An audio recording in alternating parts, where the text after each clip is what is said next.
السلام علیکم ورحمۃ اللہ تعالی وبرکاتہ۔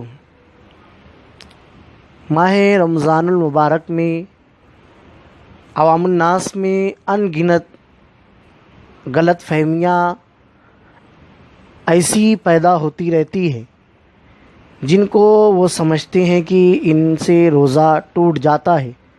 انہی غلط فہمیوں میں سے ایک غلط فہمی یہ بھی ہے کہ روزے کی حالت میں سوتے ہوئے احتلام ہو جائے تو روزہ ٹوٹ جاتا ہے۔ کیا یہ صحیح ہے؟ جواب سماعت فرمائے۔ روزے کی حالت میں احتلام سے روزہ نہیں ٹوٹتا۔ ماہ رمضان شریف میں اگر یہ عمل دن کے دوران روزے کی حالت میں ہو جائے تو بالکل روزے پر کوئی فرق نہیں آئے گا، لیکن ناپاکی کی حالت میں زیادہ وقت گزارنا یہ گناہ کا کام ہے۔ اس لیے جیسے ہی احتلام ہو جائے فوراً چاہیے کہ غسل کر لیا جائے۔ اب رات کے ایسے حصے میں ہوا کہ اسے فوراً سحری کرنا ہے یا اور غسل کرنا ہے۔